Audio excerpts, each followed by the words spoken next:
सांगली जिल्ह्यातील वाळवा तालुक्यातील तांदुळवाडी येथील कंत्राटदार हर्षल पाटील यांनी आपले 1,40,00,000चं जे बिल होतं ते दिलं नसल्यामुळं आत्महत्या केलेली आहे आणि ही घटना घडल्यामुळे संपूर्ण महाराष्ट्रात खळबळ उडाली आहे। आपण आता सध्या तांदुळवाडी या गावात आहोत।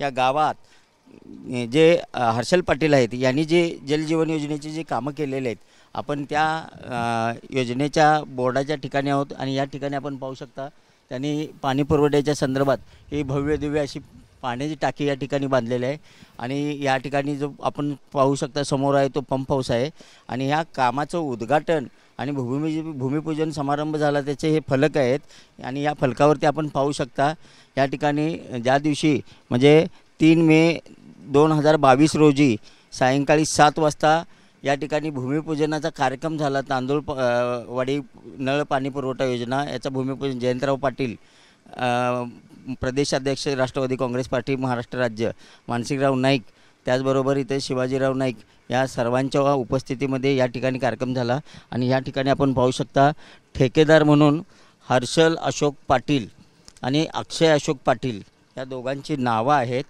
तर दुसऱ्या बाजूला आपण ज्या दिवशी उद्घाटन समारंभ कार्यक्रम झाला त्या दिवशीची सुद्धा कोनशिला आणि इथं फलक लावण्यात आलेला आहे, त्या ठिकाणी सुद्धा आपण पाहू शकता।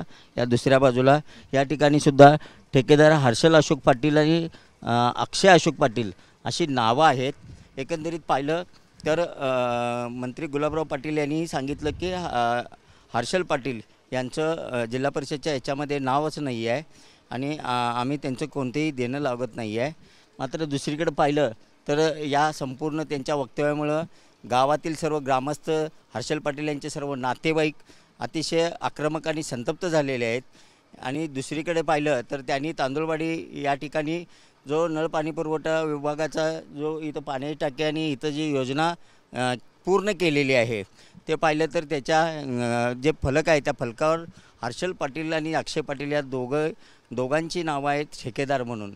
एकंदरीत पाहिलं तर राज्य सरकार नेमकी या आत्महत्येच्या संदर्भात काय भूमिका घेतं हे पाहणं गरजेचं आहे।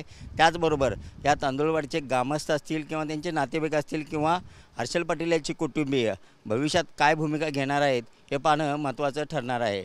कॅमेरामन सुनीलसोबत मी शंकर देवकुळे, TV9 मराठी, सांगली।